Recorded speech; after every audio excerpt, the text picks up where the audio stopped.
नई मुंबई महानगर पालिका चुनाव में सर्वाधिक वोटों में नेरुल के बीजेपी नगर सेवक गिरीश कान्हा मात्रे को क्रीड़ा, खेल, संस्कृति और युवक कल्याण विभाग का सभापति बनाया गया है। आज उनकी नियुक्ति के बाद तमाम लोगों ने उन्हें बधाइयाँ दी। पूर्व सांसद डॉक्टर संजीव नाइक और गट नेता सागर नाइक, महापौर सुजाता ताई पाटिल और तमाम नगर सेवकों ने उन्हें बधाई दी।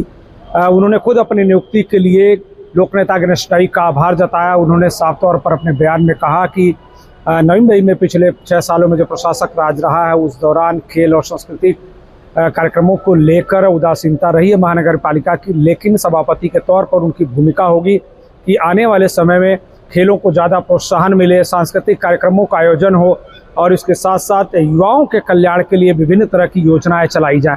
उन्होंने क्या कुछ कहा आप खुद ही सुन लीजिए। सर्वप्रथम मी माझ्या प्रभागातील सर्व मतदारांचे मी आभार व्यक्त करतो।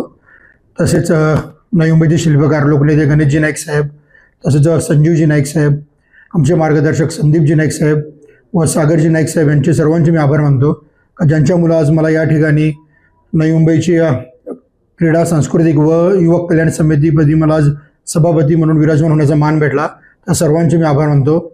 नक्कीच आज गेली 6 वर्ष या ठिकाणी प्रशासन होतं आणि आज जर आपण क्रीडा आणि सांस्कृतिकमध्ये बघाल तर बऱ्याच स्पर्धा ह्या बंद करण्यात आल्या होत्या। त्या स्पर्धा आज या ठिकाणी चालू करण्यात येतील। तसेच या वर्षभरात क्रीडा, सांस्कृतिक व युवकांसाठी नवीन नवीन योजना आणण्यात येतील। युवकांसाठी बोलाल तर MPSC, UPSC हे जे स्पर्धा परीक्षा आहेत या ठिकाणी नक्कीच त्यासाठी प्रयत्न केले जातील। आजही नवी मुंबईत बऱ्याच स्पर्धा घेतल्या जात नाहीत, नक्कीच त्यावर भर दिला जाईल। त्याचप्रमाणे खेळाडू घडवताना या ठिकाणी कोच, प्रत्येक खेळामध्ये कोच असणे गरजेचं आहे आणि त्या अनुषंगाने कोचवर प्राधान्य देण्यात येईल। आणि मला या ठिकाणी लोकनेते गणेशजी नाईक साहेबांनी संधी दिली त्याबद्दल मी खरोखर त्यांचे आभार मानतो आणि त्यांनी जो माझ्यावर विश्वास ठेवला आहे या विश्वासाला मी पात्र करण्याचा नक्कीच प्रयत्न करेन। लेटेस्ट अपडेट्स और ताजा तरीन खबरों के लिए TV1 इंडिया लाइव को सब्सक्राइब कीजिए और नोटिफिकेशन पाने के लिए बेल आइकॉन को दबाना मत भूलिए।